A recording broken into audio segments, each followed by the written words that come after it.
Hello साथीहरू, म सुभाष कुमार कुशवाहा। म फेरि आज तपाईँहरूको अगाडि एउटा इम्पोर्टेन्ट र राम्रो भिडियो लिएर आइसकेको छु। अहिले थाहा छ कि हामीलाई डिबी लटरी 2026 को प्रोग्राम चलिरहेको छ। यसको प्रोग्राम आइसकेको छ साथीहरू, धेरै मान्छेहरू एप्लाई गरिरहेको छ र धेरै प्रब्लम पनि आइरहेको छ। साथीहरू, आज हामी यो भिडियोबाट सिक्नेछौँ कि डिबी 26 लटरीको कसरी एप्लाई गरिन्छ। तो साथीहरू, भिडियोसँग जोडिरहनु होला, स्किप गरिकन हेर्नु होला। हामी अहिले आफ्नो भिडियोतर्फ लागिरहेको छौँ। एकदम सहज र सजिलो तरिकाबाट म तपाईँहरूलाई सिकाउने वाला छु। यसको लागि सबभन्दा पहिला तपाईँलाई क्रोम खोल्नुपर्ने हुन्छ। क्रोममा आइसकेपछि त्यसमा लेख्नुपर्छ डिबी लटरी भनेर सर्च गर्दाखेरि यहाँ तपाईँको यहाँ स्क्रिन खुलिहाल्छ। अनि यहाँ युएसए सुरुको पेज हुन्छ, जस्तो यहाँ सुरुमा छ USA department of state government electronic diversity visa program. यसमा हामीले सिम्पली प्रेस गरिदिनुपर्छ। यहाँ प्रेस गरिसकेपछि हजुर यहाँ हेर्न सक्नुहुन्छ एन्ट्री इन्स्ट्रक्सन। अब एप्लाई गर्नुभन्दा केही इन्स्ट्रक्सन दिएको हुन्छ, जस्तै डिबी 2026 को इन्स्ट्रक्सन, कसरी एप्लाई गर्ने, के कस्तो गर्ने होइन, अनि कसरी के गर्ने सिम्पली तपाईँको त्यहाँ लेखेको हुन्छ। Please read the DV entry instruction carefully, intent may be disqualified or not completing, यस्तो भनेर यसको बुझ्नुपर्छ।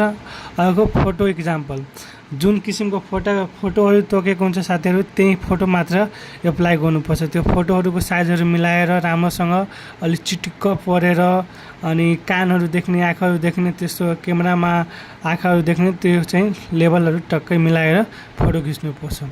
ल त साथीहरू, अब हामी एन्ट्री लेभलतिर लागौँ। अब बिगिन एन्ट्रीमा प्रेस गरिदिन्छु म।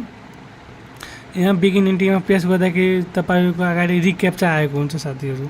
यहाँ रिक्याप्चामा चाहिँ सबै क्यापिटल लेटर नै हुन्छ। यसमा तपाईँले के गर्नु पर्दैन, क्यापिटल लेटर र नम्बरहरू हुन्छ।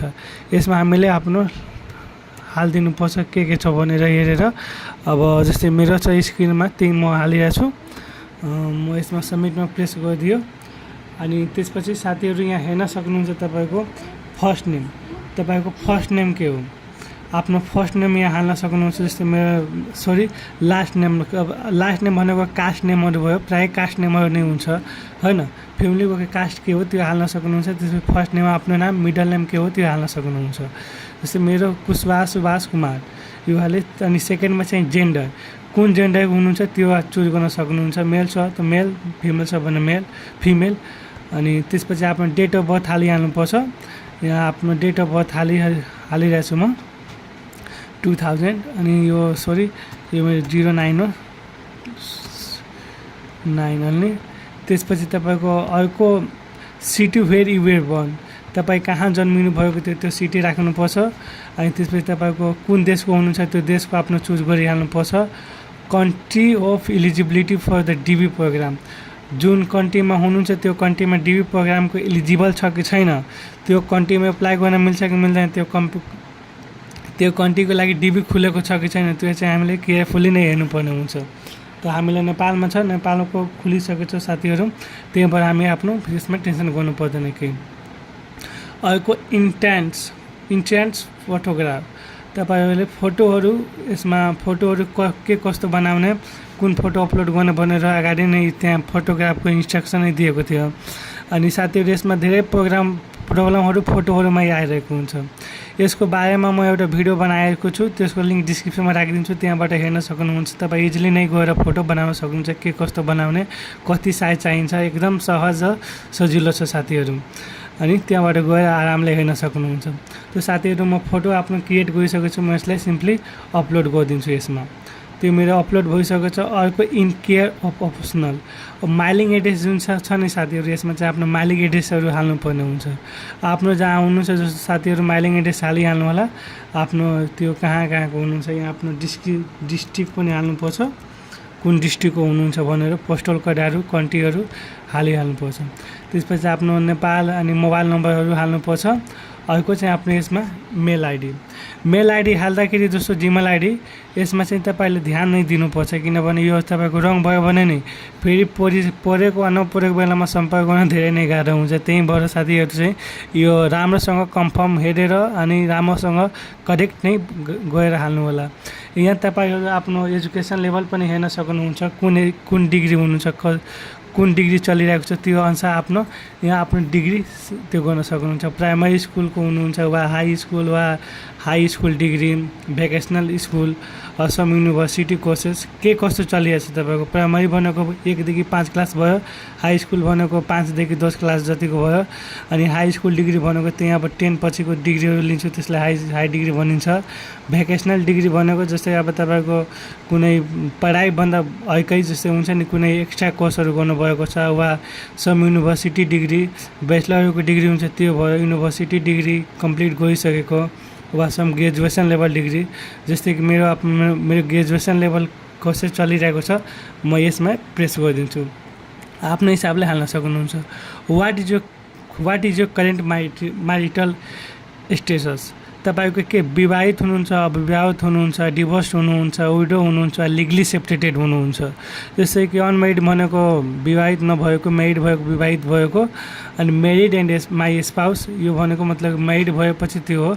डिभोर्स भनेको छुट्टा पत्र भएको, त्यसपछि विडो भनेको बुढा नभएको वा बुढी नभएको, त्यसपछि legally separated means husband wife कहलाउने तर गभर्मेन्टको अनुसारमा कागजात अनुसार चाहिँ लिगली सेपरेटेड भएको। त जस्तै म अहिले अनम्यारिड छु, त्यसमा अनम्यारिडमै प्रेस गरिदिन्छु। त्यसपछि नम्बर अफ चिल्ड्रेन यो सोध्नै पर्दैन किनभने अनम्यारिडको बिहा कसरी छोराछोरी हुन्छ। अनि त्यसपछि तपाईँको यहाँ सबै भइसकेपछि एकचोटि सरर यस्तो हेरिहाल्नु होला, केही मिस्टेकहरू त गरेको छैन नि। अनि एकचोटि राम्रोसँग मिलाएर फेरि तपाईँले के गर्नु होला, यहाँ कन्टिन्यूमा प्रेस गरिदिनु होला। म कन्टिन्यूमा प्रेस गरिदिन्छु। यदि केही मिस्टेक भयो भने त एरर भनेर त आइहाल्छ, यदि छैन भने साथीहरू यस्तो पार्ट तपाईँको खुलिहाल्छ। Go to back to part 1 जस्तै पार्ट 1 मा इन्टेन्ट इन्फर्मेसन तपाईँले हामीले यहाँ हालेको इन्फर्मेसन सबै ठिक छ नि, नामहरू यो तपाईँको मेल भयो, आफ्नो डेट अफ बर्थ भयो, यो सबै राम्रोसँग एकचोटि चेक गर्नु होला। यो सबै चेक गरिसकेपछि साथीहरू के गर्नुपर्छ अब सबमिटमा प्रेस गरिदिनुपर्छ। म सबमिटमा प्रेस गरिदिएपछि साथीहरू यस्तो स्क्रिन आउँछ। यहाँ तपाईँ हेर्न सक्नुहुन्छ मेरो सबै स्क्रिनहरू यस्तो आइसकेको छ। डिभी सबमिसन कन्फर्मेसन इन्टी रिसिभ्ड मेरो सक्सेस भइसकेको छ साथीहरू। अब सिम्पली के गर्नुपर्छ, यहाँ तपाईँको एउटा कन्फर्मेसन नम्बर दिएको हुन्छ। यो कन्फर्मेसन नम्बरहरू चाहिँ हामीले राम्रोसँग जतन गरेर राख्नुपर्छ, किनभने यो नम्बर तपाईँसँग भएन भने फेरि पछि पाउन गाह्रो हुन्छ। किनभने जब डिग्री प्रोग्रामको रिजल्ट आउँछ त हामी यही नम्बरबाट नै हेर्नुपर्ने हुन्छ।